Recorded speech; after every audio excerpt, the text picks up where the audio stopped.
Hey guys! Welcome back to my channel! Ito naman po ako, si Shuan. At ngayon, syempre, meron naman tayong bagong Shopee haul! Come and fly away with me. Come and fly away with me. Meron naman tayong bagong haul from Shopee! Ito siya. Medyo madami siya ngayon. Let's start first with a small one. Okay. Let's open this. These items are from the Her Organic Beauty Store. 2 items siya, bale. Kinuha ko. Kasi, kailangan namin palit ng toothbrush. Actually, 3 items. So, okay, first item natin is bamboo toothbrush with charcoal bristle. And it's only for 37 pesos each. May kasama na siyang takip. Ayaw na magpabukas. Wait lang. So, ito siya.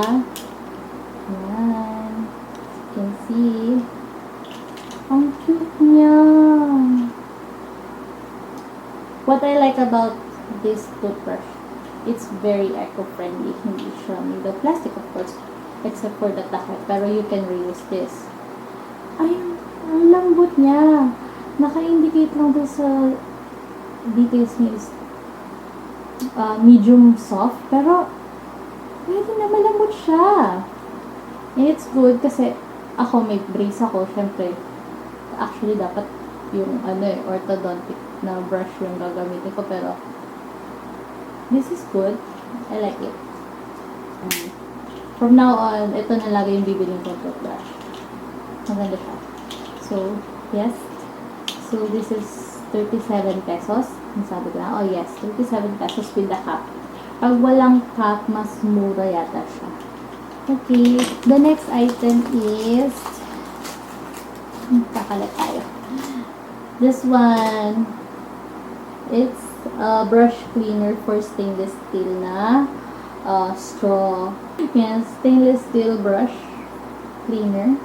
Para sa mga straw, mga reusable straw. Tagal na akong gustong bumili ng ganito kasi may mga nire-reuse akong straw, so maganda siya. So, yung 3 items na is all from Her Organic Beauty. Siyempre, ilalagay ko lahat sa description box, lahat ng link ng items na kinuha ko ngayon. So, next items natin are from Bean Store Office. So, natuwa kasi ako dito. Ang cute niya. And, hindi naman ako talaga artistic na tao. Pero, may mga pinapanood ko sa akin ng mga nag-journal, keme-keme, gumagawa ng journal. Natutuwa ako. Although kahit hindi ako artistic, syempre, gusto ko din. Mahilig din ako mag-journal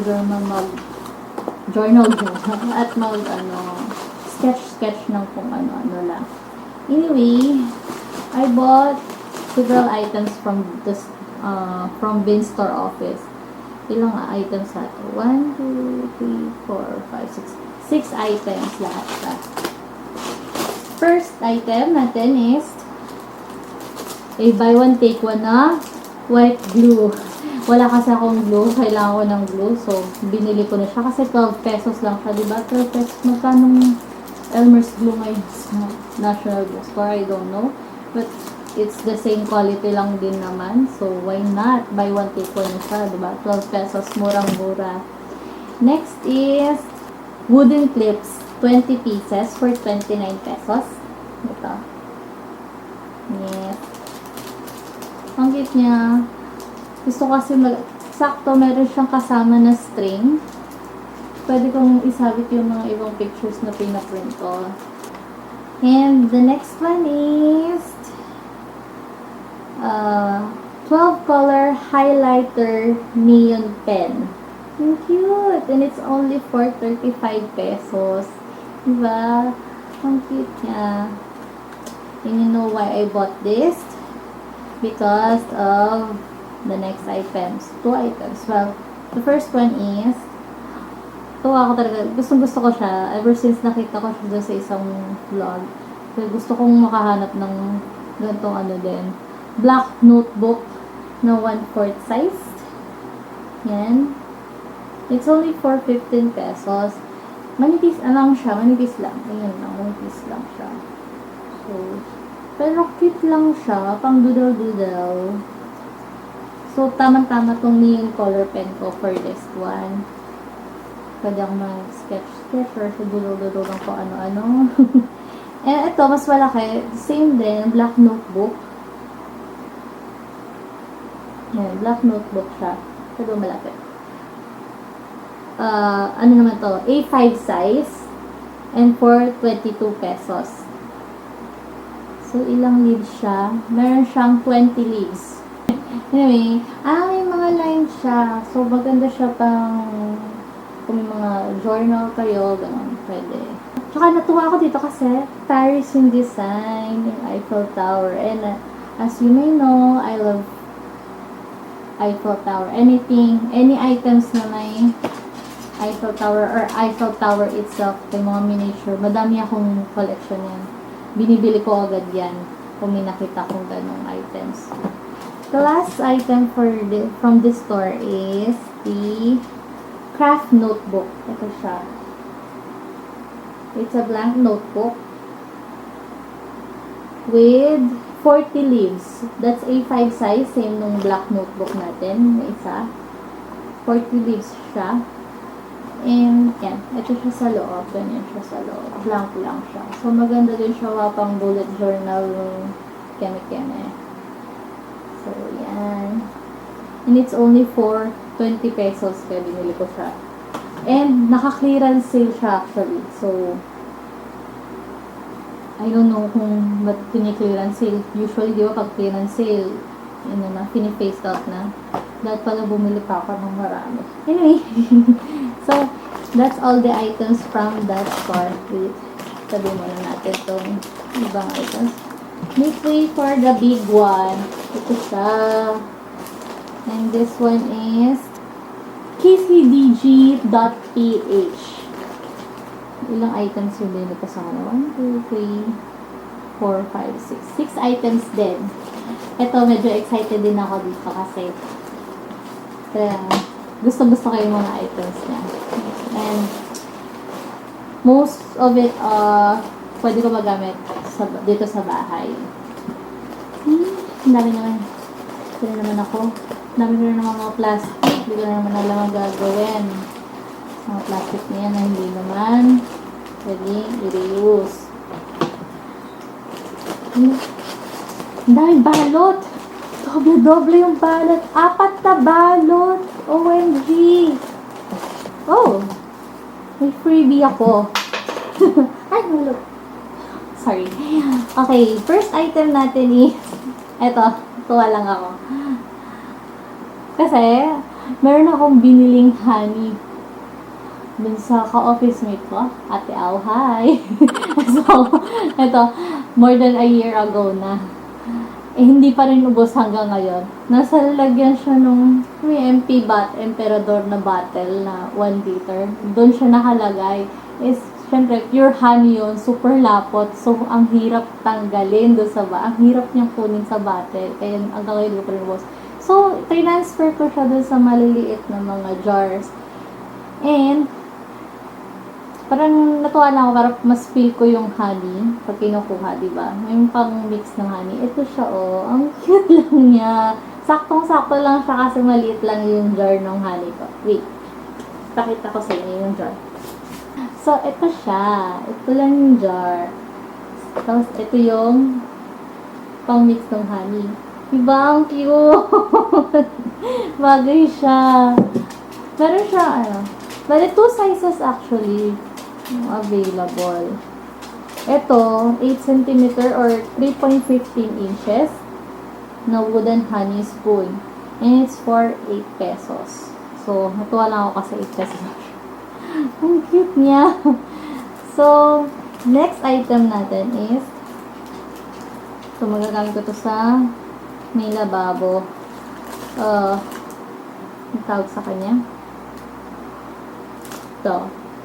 Hole-free suction cup storage, hanging basket, faucet dishwashing sponge basket. Ang haba ng name. So, yan. Gagawin ko siya, ilalagay sa may lababo. Lagayan ng kasi yung suction, ano niya.